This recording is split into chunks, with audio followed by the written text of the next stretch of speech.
हाय दोस्तों, आज की कहानी है जब अमीर बेटी माता पिता को ठुकराकर भागी गरीब आशिक के साथ, तब क्या हुआ। कहानी अगर पसंद आए तो वीडियो को लाइक और सब्सक्राइब जरूर करना।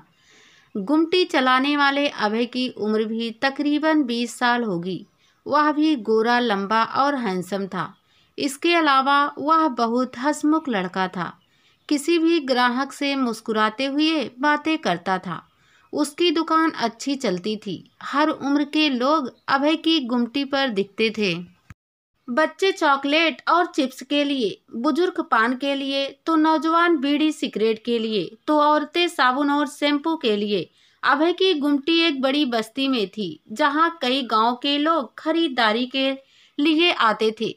इस बस्ती में एक स्कूल था, जहां आसपास के कई गांव के लड़के लड़कियां पढ़ने के लिए आते थे। इस स्कूल में इंटर क्लास तक की पढ़ाई होती थी। इस बस्ती में जरूरत की तकरीबन हर चीज मिल जाती थी। अभय के पिता दमा की बीमारी से परेशान रहते थे। घर का सारा काम अभय की माँ करती थी। इस परिवार का सहारा यही गुमटी थी। सुबह 7 बजे से लेकर रात 9 बजे तक अभय इसी गुमटी में बैठकर सामान बेचा करता था। उसे खाने और नाश्ता करने तक के लिए फुर्सत नहीं मिलती थी। अभय खुश मिजाज होने के साथ साथ दिलदार भी था। किसी के पास अगर पैसे नहीं होते थे तो वह उसे उधार सामान दे दिया करता था। ग्राहकों को चाचा, भैया, दीदी, चाची से ही संबोधित करता था। स्कूल में सालाना जलसा मनाया जा रहा था। आज एक लड़की जीन्स टॉप पहने अभय की गुमटी पर चिप्स और चॉकलेट लेने आई थी। वह भला की खूबसूरत लग रही थी। अभय ने मुस्कुराते हुए पूछा, तुम्हारा नाम क्या है? लड़की ने हंसते हुए कहा, नाम जानकर क्या करेंगे? अभय ने कहा, ऐसे ही पूछ लिया, माफ करना। लड़की बोली, इसमें माफी मांगने की क्या बात है? मेरा नाम मेनका है। वैसे आज हमारे स्कूल में कार्यक्रम है, आप भी देखने आइएगा। तुम भी हिस्सा लोगी क्या? अभय ने पूछा। मेनका बोली, हाँ, मैं भी डांस करूंगी। अभय बोला, कितने बजे से कार्यक्रम शुरू होगा? यही तकरीबन 11 बजे से। अभय बोला, कोशिश करूंगा। मेनका बोली, कोशिश नहीं, जरूर आइएगा। नाटक, संगीत और डांस, एक से बढ़कर एक कार्यक्रम होगा। पहली बार इस तरह का बड़ा कार्यक्रम रखा गया है। उद्घाटन करने के लिए विधायक जी आने वाले हैं। अच्छा, ठीक है, जरूर आऊँगा।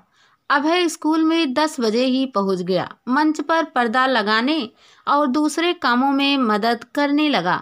अभय भी इसी स्कूल में मैट्रिक पास हुआ था। वह भी पढ़ने में होशियार था। मजबूरी में उसने यह गुमटी खोली थी। विधायक जी मंच पर आए। फूल, माला और बुके देकर उन्हें सम्मानित किया गया। उन्होंने दिया जलाकर मंच का उद्घाटन किया। अपने विधायक फंड से स्कूल के चारों तरफ से 4 दीवारी बनवाने का आश्वासन दिया। स्वागत गीत, नाटक, सामूहिक लोकगीत, यानी एक से बढ़कर एक रंगारंग सांस्कृतिक कार्यक्रम पेश किए गए। सबसे आखिर में मेनका के डांस का ऐलान हुआ। लहंगा चुनरी पहने जब मेनका मैं नाचूं आज छम छम गीत पर डांस करने लगी तो वहां मौजूद लोग देखते रह गए। अभय तो उसका डांस देखकर बहुत ज़्यादा खुश हो गया।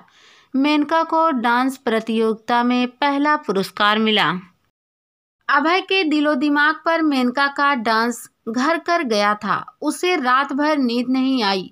दूसरे दिन सुबह 10 बजे मेनका फिर गुमटी पर चिप्स और चॉकलेट लेने आई। अभय तो मन ही मन उसका इंतजार ही कर रहा था। मेनका को देखते ही अभय बोलने लगा, तुमने क्या गजब का डांस किया। लोग तो तुम्हारी तारीफ करते नहीं थक रहे हैं। जिधर सुनो उधर तुम्हारी ही चर्चा। जब मेनका चिप्स और चॉकलेट के पैसे देने लगी तो अभय ने कहा, यह मेरी तरफ से गिफ्ट है। हम गरीब आदमी और दे ही क्या सकते हैं। मेनका कुछ नहीं बोली और चिप्स व चॉकलेट इसलिए ले ली कि अभय के दिलों को ठेस ना पहुँचे। वैसे मेनका भी अभय के विचारों से प्रभावित हो गई थी। उसने एक दिन अभय से उसका मोबाइल नंबर मांगा। अभय तो इसका इंतजार ही कर रहा था, लेकिन खुद मोबाइल नंबर मांगने में संकोच कर रहा था। आज अभय बेहद खुश था। वह मेनका के फोन का इंतजार कर रहा था। जब भी उसका मोबाइल बजता तो दिल धड़कने लगता, पर जब देखता कि किसी दूसरे का फोन है तो उसका मन खींच उठता। अभय रात का खाना खाकर अपने बिस्तर पर करवटें बदल रहा था। उसे नींद नहीं आ रही थी। ठीक रात 11 बजे उसका फोन बजा। उसने जल्दी से फोन रिसीव किया तो उधर से सुरीली आवाज आई, सो गए क्या? अभय बोला, तुमने तो मेरी नींद ही गायब कर दी है। जिस दिन से मैंने तुम्हारा डांस देखा है उस दिन से मेरे दिमाग में वही घूमता रहता है। रात में नींद ही नहीं आती है। यह सुनकर मेनका एक गाना गाने लगे, मुझे नींद न आए, मुझे चैन न आए, कोई जाए जरा ढूंढ के लाए, न जाने कहाँ दिल खो गया। अरे मेनका, तुम तो गजब का गीत गाती हो। मैं तो समझा था कि तुम सिर्फ डांस ही करती हो। कोयल से भी सुरीली आवाज है। इस तरह की सुरीली आवाज कम लोगों को ही मिलती है। वह दोनों काफी समय तक इधर उधर की बहुत सारी बातें करते रहे। अभय को मेनका से यह भी जानकारी मिली कि उसके पिता सरकारी अस्पताल में कंपाउंडर हैं और माँ सरकारी स्कूल में टीचर है। बातें करते करते पता ही नहीं चला और भोर के 4 बज गए। मेनका बोली, अब कल रात को बात करेंगे। अभय ने हाँ बोला और सुबह की सैर के लिए बाहर चला गया। चाय नाश्ता करके अभय समय पर अपनी गुमटी पर हाजिर हो गया। उसके दिमाग से अब मेनका का चेहरा उतर ही नहीं रहा था। ठीक 10 बजे मेनका आई और मुस्कुराते हुए चिप्स और चॉकलेट ली। आंखों से इशारा किया, पैसा दिए और चलने लगी। अभय पैसे नहीं लेना चाहता था, लेकिन वहाँ कई लोग खड़े थे, इसलिए वह पैसे लेने से इनकार नहीं कर सका। मेनका अब हर रात अभय को फोन करती थी। छुट्टी का दिन छोड़कर वह जब भी स्कूल जाती गुमटी पर जरूर आती। चिप्स और चॉकलेट के बहाने अभय को नज़र भर देखती और चली जाती। अभय की शादी का रिश्ता आया था। अभय के पिताजी ने उससे कहा, मेरी तबीयत ठीक नहीं रहती है। तुम्हारी माँ भी काम करते करते परेशान हो जाती है। जीते जी अगर अपनी बहू देख लेते तो। पिताजी, इस गुमटी से 3 लोगों का ही पेट पालना मुश्किल होता है। किसी तरह घर में 2 कमरे बन जाते तब शादी कर लेता। अभय ने कहा, अरे बेटा, हमारी जिंदगी का कोई ठिकाना नहीं है। लड़की वाले भी बढ़िया हैं। तुम्हारे मामा जब शादी के लिए लड़की वाले को लेकर आए हैं तो उनकी बात भी माननी चाहिए। बता रहे थे कि लड़की भी सुंदर और सुशील है। उसके माता पिता भी बहुत अच्छे हैं। इस तरह का परिवार दोबारा नहीं मिलेगा। लड़की भी मैट्रिक पास है। शादी में अच्छा पैसा भी देने के लिए तैयार है। और क्या चाहिए? अभय उदास हो गया। उसे समझ में नहीं आ रहा था कि पिताजी को क्या जवाब दे। वह उलझन में पड़ गया। एक तरफ माता पिता और दूसरी तरफ दिलो जान से चाहने वाली मेनका। अभय मेनका के फोन का इंतजार करने लगा। अब तो मेनका ही कुछ उपाय निकाल सकती है। रात 11 बजे मोबाइल की घंटी बजी। हेलो हाय होने के बाद मेनका ने पूछा, आज गुमटी नहीं खोले थे? अभय बोला, अरे बहुत गड़बड़ हो गई है। क्या हुआ? कुछ रिश्तेदार घर आए थे? अरे हाँ, शादी के लिए आए थे ना। तुम्हें कैसे मालूम हुआ? मैं तुम्हारी एक एक चीज का पता करती रहती हूँ। अच्छा छोड़ो, मुझे उपाय बताओ। इससे छुटकारा कैसे मिलेगा? मैं तुम्हारे बिना जी नहीं सकता हूँ। माँ बाबूजी शादी करने के लिए अड़े हुए हैं। समझ में नहीं आ रहा है कि क्या करूँ। तुम ही कुछ उपाय निकालो। मेनका बोली, एक ही उपाय है। हम लोग यहाँ से दूसरी जगह किसी शहर में निकल जाएं। गुमटी का क्या करें? बेच दो। बाहर क्या करेंगे? वहाँ तुम कोई नौकरी ढूंढ लेना। मेरे लायक कुछ काम होगा तो मैं भी कर लूँगी। लेकिन यहाँ माँ बाबूजी का क्या होगा? अभय, तुम्हें हम दोनों में से एक को छोड़ना ही पड़ेगा। माँ बाबूजी को छोड़ो या फिर मुझे। क्यों? इसलिए कि मेरे माँ पिताजी किसी भी शर्त पर तुम्हारे साथ मेरी शादी नहीं होने देंगे। इसकी 2 वजह हैं। पहली हम लोग अलग अलग जात के हैं, दूसरी मेरे माता पिताजी नौकरी करने वाले लड़के से मेरी शादी करना चाहते हैं।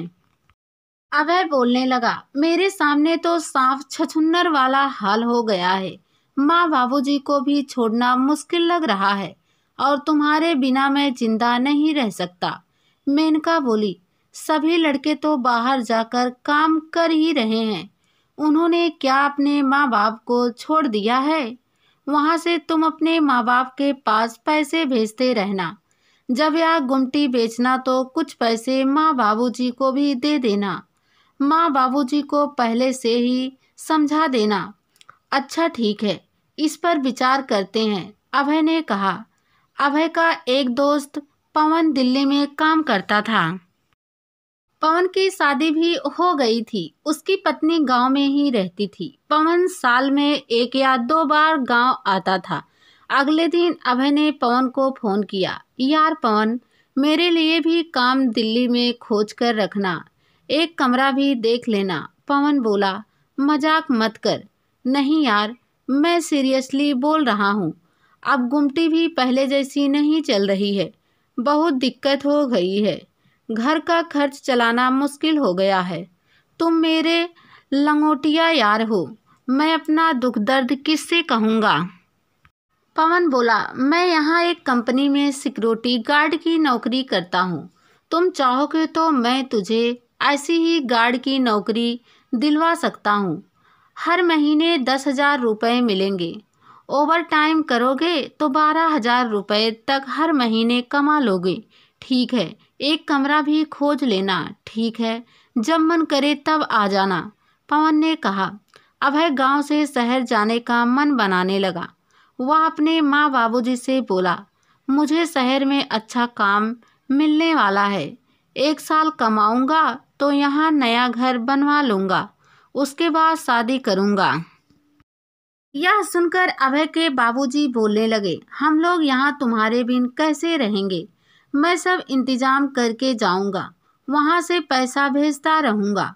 पवन बाहर रहता है तो उसके माँ बाबूजी यहाँ कौन सी दिक्कत में है, सब पैसा कमाते हैं, पैसा है तो सब कुछ है, नहीं तो कुछ भी नहीं। हाँ बेटा, वह तो है, तुम जो ठीक समझो।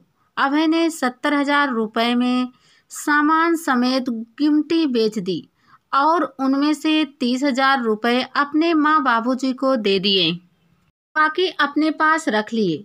अब वह यहाँ से निकलने की प्लानिंग करने लगा। उसने मेनका को फ़ोन किया। मेनका बोली, आज मेरे पापा मामा के यहाँ जाने वाले हैं, मैं स्कूल जाने के बहाने घर से निकलूँगी और ठीक 10 बजे बस स्टैंड पर रहूँगी। दूसरे दिन दोनों ठीक 10 बजे बस स्टैंड पहुँच गए। बस से दोनों गया रेलवे स्टेशन पहुँचे और वहाँ से ट्रेन पकड़कर दिल्ली पहुँच गए। वहाँ अभय ने पवन को फ़ोन किया। वह स्टेशन आ गया। अभय के साथ एक लड़की को देखकर पवन हैरान रह गया, पर कुछ पूछ नहीं सका। वह उन दोनों को अपने कमरे पर ले गया। उसके बाद दोनों को फ्रेश होने के लिए बोला। जब मेनका नहाने के लिए गई तो पवन ने पूछा, यह साथ में किसको लेकर आ गए हो, मुझे पहले कुछ बताया भी नहीं। अभय ने सारी बात बता दी। पवन जहाँ पर रहता था उसी मकान में एक कमरा था जो हाल ही में खाली हुआ था, उसे अभय को दिलवा दिया। अभय और पवन दोनों बाजार से जाकर बिस्तर, गैस, चावल और ज़रूरत का दूसरा सामान खरीद कर ले आए। इसके बाद अभय और मेनका दोनों साथ साथ रहने लगे। पवन ने जब अपने घर फ़ोन किया तो उसकी माँ ने बताया कि अभय एक लड़की को लेकर भाग गया है। पंचायत ने अभय के माता पिता को गांव से निकल जाने का फैसला सुनाया है। मालूम हुआ है कि वे दोनों अभय के मामा के यहाँ चले गए हैं। अभय को ऐसा नहीं करना चाहिए था, लेकिन पवन ने अपनी माँ को नहीं बताया कि अभय उसी के पास आया हुआ है। पवन ने अभय को सारी बातें बता दी। अभय ने जब अपने मामा के यहाँ फ़ोन किया तो उसके मामा ने उसे बहुत भला बुरा कहा। अभय के पिताजी ने कहा, अब हम लोग गांव में मुंह दिखाने लायक नहीं रहे। हमने कभी सपने में भी नहीं सोचा था कि तुम इस तरह का काम करोगे, लेकिन एक बात बता रहे हैं कि कभी भूलकर भी तुम लोग गांव नहीं लौटना, नहीं तो लड़की के माता पिता तुम दोनों की हत्या तक कर देंगे। अभय बोलने लगा। आप लोग चिंता मत कीजिए, हम आपको 6,000 रुपये महीना भेजते रहेंगे। किसी तरह वहाँ का घर जमीन बेचकर मामा के गांव में ही जमीन ले लीजिए। अगर दिक्कत होगी तो आप दोनों को यहाँ शहर भी ला सकते हैं। नहीं बेटा, हम लोग यहीं रहेंगे, शहर में नहीं आएंगे। अभय 12,000 रुपये महीने पर सिक्योरिटी गार्ड की नौकरी करने लगा। मेनका एक ब्यूटी पार्लर में रिस्पेंस पर 8,000 रुपये महीना पर काम करने लगी थी। दोनों के दिन खुशी खुशी बीत रहे थे। इसी बीच कोरोना बीमारी की चर्चा होने लगी। आज प्रधानमंत्री का भाषण टेलीविजन पर आने वाला था।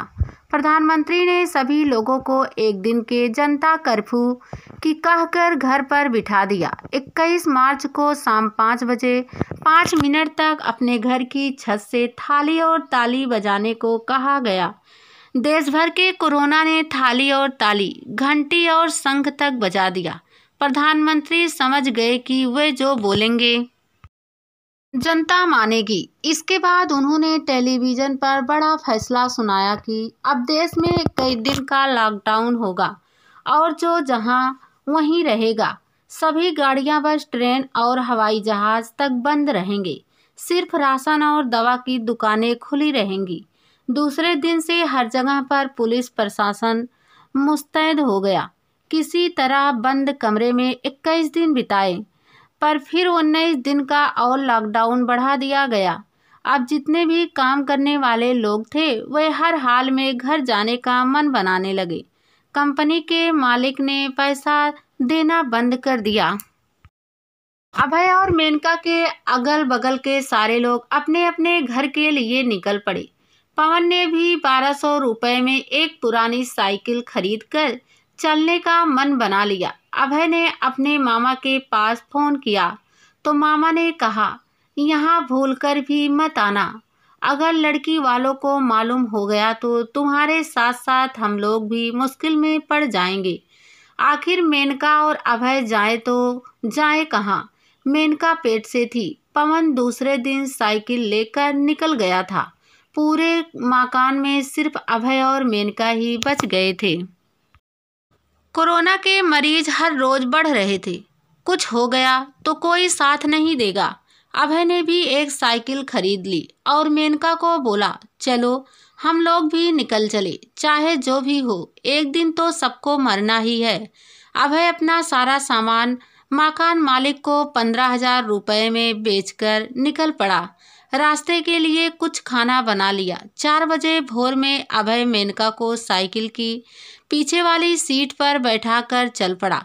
धीरे धीरे शाम हो गई थी। अभय को तेज प्यास लगी थी। सड़क के किनारे एक आलीशान मकान था। गेट के पास एक नल था। अभय रुककर बोतल में पानी भर रहा था।